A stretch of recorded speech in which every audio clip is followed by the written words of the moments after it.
You know, there's a moment in life most people never talk about, a moment you hope never comes, but if it does, it gives you only minutes, not hours, not a day, just minutes, 3, sometimes less. And here's the part nobody tells you, especially as we get older.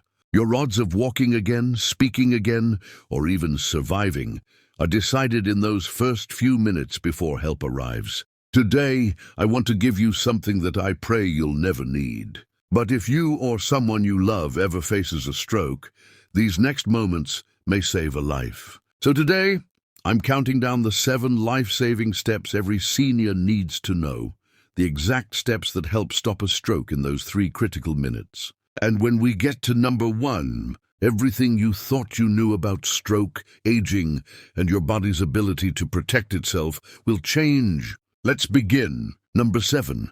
Notice the quiet signs your brain whispers before it shouts. Most people believe strokes come out of nowhere, a lightning strike, sudden, unpredictable, but that's not entirely true.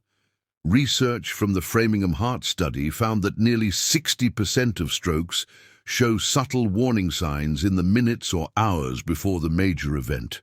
Tiny disturbances, faint signals, little misfires in the brain. And here's the surprising part. Most people ignore them, especially older adults, because they don't hurt. You might feel a sudden dizziness that you blame on standing up too fast. Or your vision doubles for a second and you think, I'm probably just tired. Or maybe your arm feels briefly heavy and you shake it off like nothing.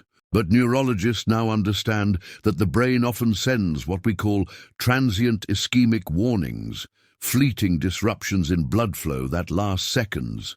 Too small to scare you, but loud enough if you know how to listen. I had a patient once named Arthur, 82, lived alone, walked every morning, sharp as anyone I've ever met. One day, he told me his right hand felt funny while he was buttering toast. Not painful, just odd. 5 minutes later, it was gone. He didn't want to make a fuss, so he didn't tell anyone. 2 nights later, he had a major stroke. That's why recognizing quiet symptoms matters. If your body gives you even a whisper, sudden imbalance, blurred vision, weakness, confusion, or words that stick in your mouth, treat it as a shout. Because the countdown to protecting your brain begins the second you notice something is off. And what you do next can make all the difference. But here's where it gets more urgent. Number 6, get low, stay safe, and stop your body from falling. One of the biggest dangers during a stroke isn't the stroke itself, it's the fall that comes with it. When the brain loses blood flow, the body loses coordination in seconds. Falls cause head injuries, broken hips, internal bleeding.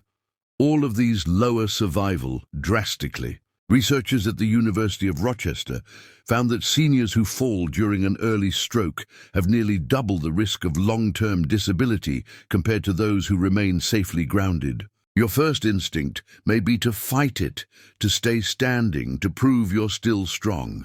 But the smartest thing you can do, the safest thing, is to lower yourself to the floor as soon as you suspect a stroke is starting. Not collapsing, not panicking. Choosing to get low. Here's what I tell my own patients. If you ever feel sudden weakness, numbness, confusion, or imbalance, sit or lie down immediately. Preferably on your side, preferably somewhere padded, a carpet, a rug, a couch, anything. You are not giving up. You are positioning your body to survive. And once you're safely on the ground, what happens next becomes the hinge point between recovery and catastrophe. Because now we reach a step that almost no one knows, and it's one that buys your brain time. Number 5, take a slow breath and loosen everything that restricts circulation. When the brain is struggling for oxygen, every second counts. Blood flow becomes the only priority. Your job in these early moments is simple. Remove anything that makes circulation harder. I once treated a woman named Judith, 76 years old, vibrant, funny, walked 5 miles a day. She began experiencing a stroke while gardening. Her daughter, who thankfully had learned this exact protocol, loosened her mother's clothing, the shirt collar, jacket, waistband, anything tight. It seems small, almost silly, right? But here's the science. When the neck or abdomen is constricted even slightly, your venous return, the flow of blood back to your heart, slows down. That means the heart has less blood to pump to the brain. A study published in the American Journal of Physiology showed that neck and abdominal compression can reduce cerebral perfusion by up to 15%. 15% can be the difference between a reversible stroke and permanent damage. So here's what you do. Loosen collars, loosen belts or waistbands. Remove scarves. Unzip jackets or bras if necessary. Free the chest and belly so your breathing and circulation can expand. And then, this is important, take one slow breath in through your nose, 4 seconds, hold for 1, and out for 6. This helps stabilize blood pressure and keeps oxygen delivery as steady as possible until help arrives. But breathing alone isn't enough, because if you're still conscious, the next step is critical, and most people get this wrong. Number 4, use your voice immediately, even if the words feel impossible. This might surprise you, but one of the most effective ways to assess and slow a stroke is to speak. Any word, any sound, even a hum. The vocal cords and speech centers in your brain require coordinated blood flow. When you try to speak, you activate a network of neurons that help your brain push blood toward damaged areas. Neurologists at Stanford found that verbal activation increases localized cerebral blood flow by up to 8% in the left hemisphere, the area most strokes strike. So here's what you do. Say your name. Say the date. Say help. Say anything. And if the words come out slurred or stuck or broken, that's okay. You are not failing. You are fighting. This also helps anyone nearby immediately recognize what's happening. Time is everything. Emergency teams need to hear speech changes to diagnose you on the spot. The faster someone can say, her words are slurred, or he can't get his sentence out, the faster the stroke protocol begins. And now that we're here at the midpoint, I want to ask you something important.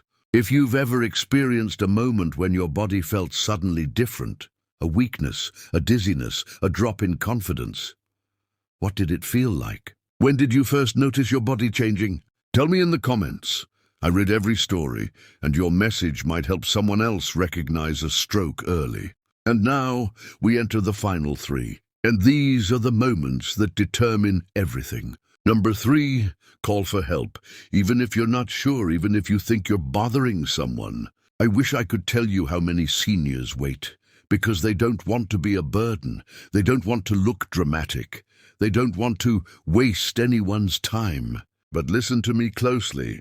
A suspected stroke is never an inconvenience. A suspected stroke is an emergency, even if you're wrong. Doctors would rather see you 10 times for something minor than 1 time when it's too late.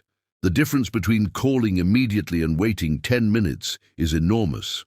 In fact, data from the American Stroke Association shows that for every minute a major stroke goes untreated, about 1.9 million brain cells die. Every minute. So call emergency services the moment you notice symptoms: slurred speech, face drooping, arm weakness, sudden confusion, dizziness, or abnormal vision. If you cannot reach a phone, shout for help. Bang on the floor. Use your voice to draw attention. A man named Jorge once told me, I didn't want to wake my wife. She was sleeping so peacefully. He waited 12 minutes. 12 minutes changed his entire recovery. You deserve to get help. You deserve to act fast. And you deserve people who run to you when you need them. But now we reach the step that shocks most people.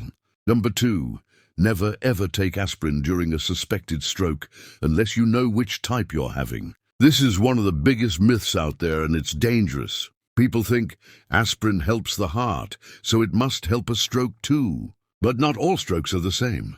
There are 2 major types: ischemic strokes caused by a clot. And yes, aspirin may help thin the blood in those cases. But hemorrhagic strokes, which make up about 13% of strokes, are caused by bleeding in the brain. Taking aspirin during one of these can worsen the bleeding and drastically worsen outcomes. And here's the terrifying part. You cannot tell the difference without a brain scan. A study in The Lancet found that people who take aspirin during a hemorrhagic stroke have significantly higher rates of mortality. So here's the rule I give my patients, my family, and now you. If you suspect a stroke, do not take aspirin. Do not take supplements. Do not take anything. The only exception, and this is very specific, is if an emergency operator explicitly instructs you to take aspirin based on your symptoms and history. Otherwise, leave it alone until paramedics evaluate you. And this brings us to the most important moment of all. The moment that has saved lives in my own family. The moment that changes everything you thought you knew. Number 1. Keep the affected side of your body moving, even slightly, to preserve brain pathways before they die. This is the one almost no one knows, and it's the one that has the most profound impact on long-term recovery. Let me tell you a story. I once treated a man named Reuben, 79 years old, a retired teacher, gentle soul, lived for his grandkids. When he had a stroke, his right arm went limp. He couldn't lift it, couldn't feel it. But his wife, who had read a medical article years earlier, did something simple but extraordinary. She knelt beside him and gently held his right hand, not forcing it, not moving it wildly, just stimulating it. Light pressure, soft taps, slight stretching of the fingers. When the paramedics arrived, she kept going until they lifted him into the ambulance. And here's what the MRI showed later.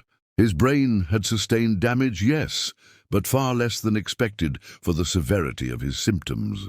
Neurologists at Johns Hopkins have published research showing that gentle stimulation of a limb during an early stroke activates sensory pathways that keep portions of the brain alive longer than they would be otherwise. It's called perfusion preservation. The idea that lightly activating nerves can help maintain minimal blood flow to threatened brain tissue. It's not a cure. It doesn't reverse a stroke, but it buys time, precious, life-changing time, until treatment begins. So if you or someone you love is conscious during those early minutes, here's what to do. Focus on the side that feels heavy or numb. Try to wiggle a finger. Try to flex a toe. Try to move your jaw or raise an eyebrow. And if you can't move at all, touch the limb, rub it, tap it, stimulate it. Every tiny signal you send is a lifeline from your body to your brain. And I know what you might be thinking. Why does this matter? I thought strokes were unstoppable. Let me tell you why it matters. Because your brain isn't fragile. It isn't weak. It isn't done fighting just because you're older. Your brain is the most adaptable organ in your body. Even in your 70s, 80s, or 90s, your brain can reroute pathways, create new connections, and heal more than you've been led to believe. You are not past saving. You are not past recovery. You are not past possibility. And if you remember one thing from today, let it be this. Hope is a medical tool. Hope is biological. Hope keeps you alive until help arrives. So let me ask you, what would you do with 10 more healthy years? Would you travel? Would you dance again? Would you spend more time with your grandkids? Tell me in the comments. Your answer might inspire someone else. And if this message reminded you that your body is still capable of fighting, surviving, and healing, share it with someone you love. Send it to your mom, your dad, your neighbor, anyone who needs to know what to do in these crucial 3 minutes. Because every time you share this, you're not passing along information. You are passing along protection. And if you found value in this, I hope you'll subscribe. Every day I'll be right here with you, helping you rebuild strength, joy, and independence, one step at a time. You are not alone. You are not fragile. And your best years can still be ahead of you. Stay safe, stay strong, and I'll see you in the next video.